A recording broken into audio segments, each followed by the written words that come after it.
بسم اللہ الرحمن الرحیم۔ السلام علیکم سامعین۔ کتاب لبیک صدقار مجید احمد جئی، یہ کتاب جئی آڈیو لائبریری کے تعاون سے آپ سماعت فرما رہے ہیں۔ ابھی تک آپ نے ہمارا چینل سبسکرائب نہیں کیا تو چینل کو سبسکرائب کر کے بیل آئیکن کو پریس کر دیجئے تاکہ ہر نئی آنے والی ویڈیو کا نوٹیفیکیشن آپ کو برابر ملتا رہے، اور ہمارے چینل میں پلے لسٹ کا وزٹ کیجئے، وہاں آپ کو بات کر کے دیکھتے ہیں ٹی ہاؤس، لبیک اور ٹوٹی ہوئی سڑک مکمل کتابیں ملیں گی جن کو آپ بر وقت سماعت فرما سکتے ہیں۔ لبیک، میں نے کہا یہ اچھی عبادت ہے جس کے صلے میں دل کا دورہ پڑ جاتا ہے۔ نہیں، وہ بولے، قصور میرا اپنا تھا۔ شیشے کے برتن پر اگر اتنا دباؤ ڈالو کہ سہار نہ سکے تو وہ تڑک جاتا ہے۔ مکہ معظمہ میں قیام کے دوران قدرت 4 مرتبہ تڑکے۔ میں نے ڈاکٹر عفت سے پوچھا، میں نے کہا ڈاکٹر یہ بتاؤ کہ برتن کمزور ہے یا دباؤ زیادہ ہے؟ ڈاکٹر نے حیرت سے میری طرف دیکھا۔ میں نے کہا 3 دنوں میں 4 مرتبہ جو انجائنا کا دورہ پڑا ہے۔ وہ ہنستی ہوئی بولی، انجائنا بیچارے کا تو مفت میں نام بدنام ہے، تو پھر کیا ہے؟ مجھے کیا پتا، کوئی بیماری ہو تو مجھے پتہ چلے۔ تو یہ بیماری نہیں کیا؟ بیماری اتنی سوجھ بوجھ کی مالک نہیں ہوتی۔ سوجھ بوجھ؟ ہاں، پہلی مرتبہ انہیں اس وقت دورہ پڑا جب انہوں نے حاضری دینے کا ارادہ کیا۔ دوسرا اس وقت پڑا جب یہ پہلا طواف کرنے لگے تھے۔ تیسرا اس وقت پڑا جب انہوں نے صحیح شروع کی، اور چوتھا اس وقت پڑا جب حج پر روانہ ہوئے۔ ابھی پتہ نہیں کتنے دورے اور پڑیں گے۔ ایسا معلوم ہوتا ہے جیسے ان کی انجائنا میں کمپیوٹر لگا ہوا ہے۔ میری ہنسی نکل گئی۔ ویسے بھی، وہ بولی، جب بھی ہم حرم شریف جانے کا ارادہ کرتے ہیں تو ان کا جسم اکڑ جاتا ہے، پھر میں زبردستی سوٹا مار کر اٹھاتی ہوں۔ اچھا، تو پھر یہ ہے کیا؟ میں نے پوچھا۔ منر ریسسٹنشنس۔ ارے یہ کیسے ہو سکتا ہے کہ اندر سے کوئی کہے چل اٹھ اور پھر اسی اندر سے کوئی کہے رک جا؟ معاف کرنا ڈاکٹر، میں نہیں سمجھا۔ ڈاکٹر غصے سے بولی، میں نے کب دعویٰ کیا ہے کہ میں سمجھتی ہوں؟ ڈاکٹر عفت کی مجھے آج تک سمجھ نہیں آئی۔ پہلی مرتبہ جب میں نے ڈاکٹر عفت سے طبی مشورہ پوچھا، میں نے کہا ڈاکٹر ہائی بلڈ پریشر کے لیے کوئی دوا بتائیے۔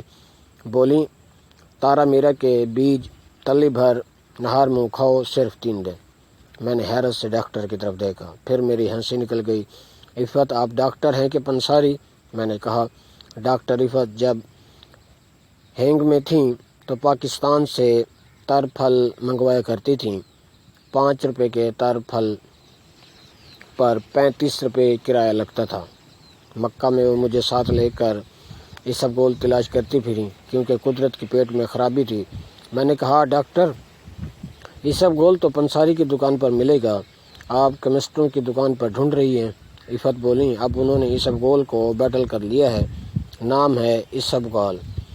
حج پر آنے سے پہلے میں نے پوچھا ڈاکٹر الرجی کے لیے کوئی دوا ہے کیا؟ بولیں، ایلوپیتھی میں کوئی حتمی دوا نہیں، عارضی آرام کی دوائیں ہیں، ان سے بیماری نہیں جاتی۔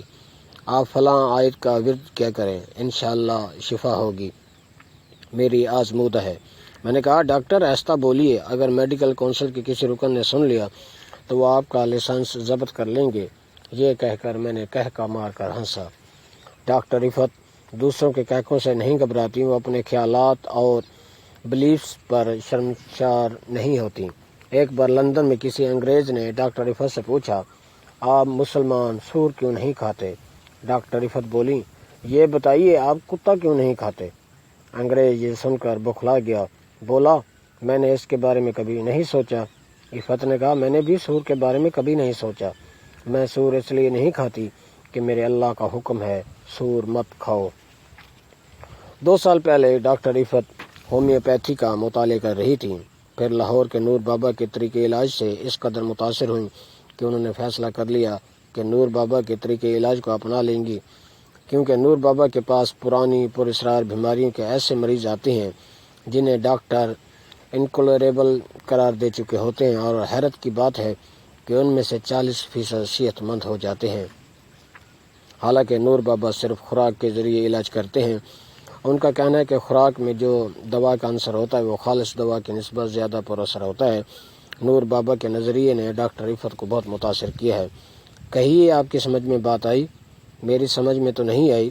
موٹی بات یہ ہے کہ دونوں میاں بیوی ہی بعید از فہم ہیں۔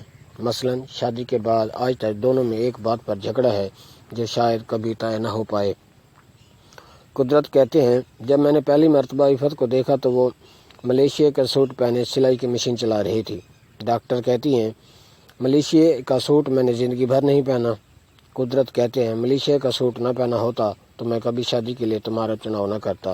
ڈاکٹر کہتی ہے کاش کہ میں ملیشیا کا سوٹ نہ پہنتی۔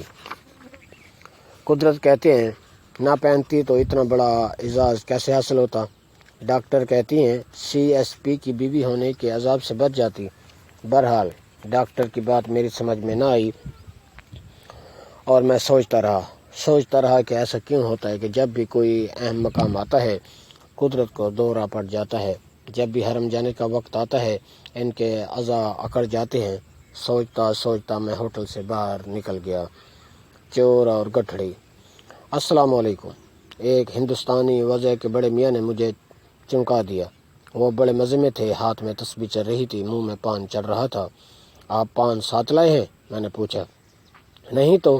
وہ بولے میاں یہاں کیا نہیں ملتا، وہاں نکر پر پاک ہوٹل ہے، وہاں سے جا کر پان کھاؤ۔ پاک ہوٹل میں داخل ہوا تو پہلی مرتبہ مجھے احساس ہوا کہ ہوٹل میں آیا ہوں۔ میز لگے ہوئے تھے، کرسیاں کھڑی تھیں، چلنے کا راستہ بند تھا۔ لڑکا چلا رہا تھا آلو گوشت، کدو گوشت، دال قیمہ۔ بات ہوئی نا، میں نے محسوس کیا جیسے مرغابی جھیل پر آ گئی ہو۔ جس میز پر مجھے جگہ ملی وہاں ایک افریقی بیٹھا تھا۔ اس نے خوش آمدید کے لیے دانت نکال دیے۔ چائے کا پیالہ پیتے ہوئے مجھے پھر سے قدرت کے دورے کی بات یاد آ گئی۔ ورید؟ افریقی نے پوچھا۔ No yes ورید۔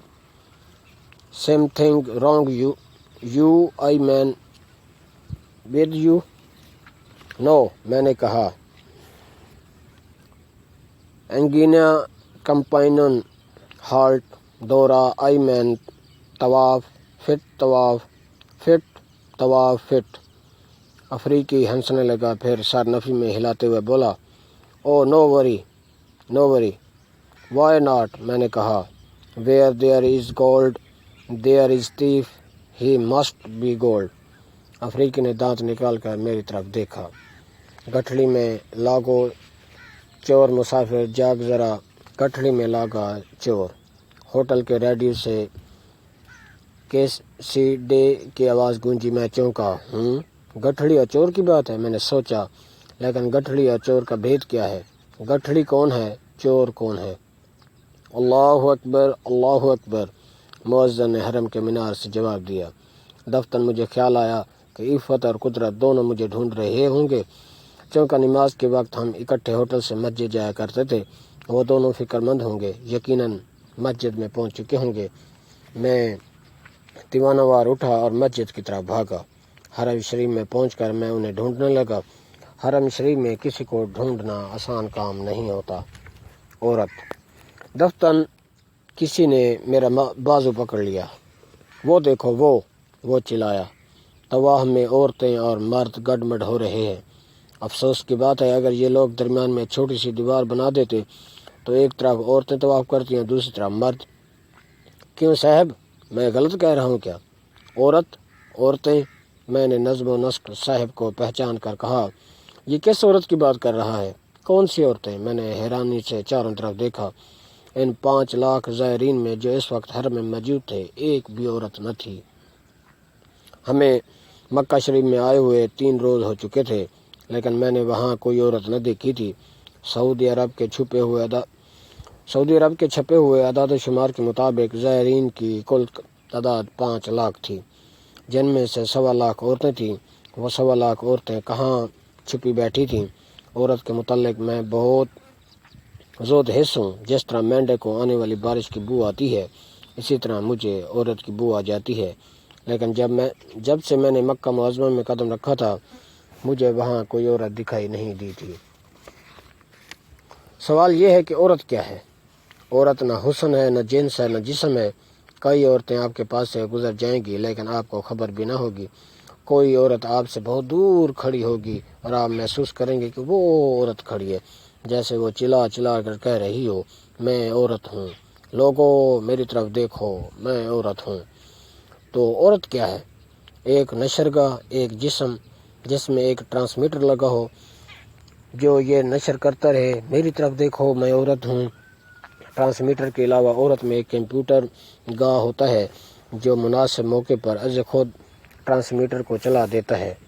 1.25 لاکھ عورتیں جو حرم میں بیٹھی تھیں، ان سب کے ٹرانسمیٹر خراب ہو چکے تھے۔ ان میں سے کسی ایک کو احساس نہ تھا کہ وہ عورت ہے، کوئی پیغام نشر نہیں کر رہی تھی۔ میری طرف دیکھو میں عورت ہوں، کسی مرد کا ریسیور کام نہیں کر رہا تھا۔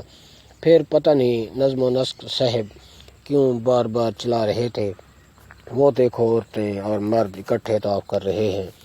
Atom bomb. اس وقت حرم میں صرف ایک محبوب تھا، صرف ایک کشش، صرف ایک جادو جو سروں پر چڑھ کر بول رہا تھا۔ 5 لاکھ زائرین ایک خیال، ایک آرزو لیے بیٹھے تھے۔ خیال اور آرزو بذات خود ایک طاقت ہے، یہ طاقت بجلی پیدا کرتی ہے۔ 5 لاکھ جنریٹر خیال کی طاقت سے چل رہے تھے، 5 لاکھ دل ایک جذبے سے دھڑک رہے تھے۔ حرم میں اتنی بجلی پیدا ہو رہی تھی کہ زائرین کو دھکے لگ رہے تھے۔ 5 لاکھ نیگیٹو پوائنٹس ایک پازیٹو پوائنٹ کی طرف یورش کر رہے تھے۔ حرم اس وقت ایک ایٹم بم تھا جس میں لاکھوں ذرات نیوکلس کے گرد گھوم رہے تھے۔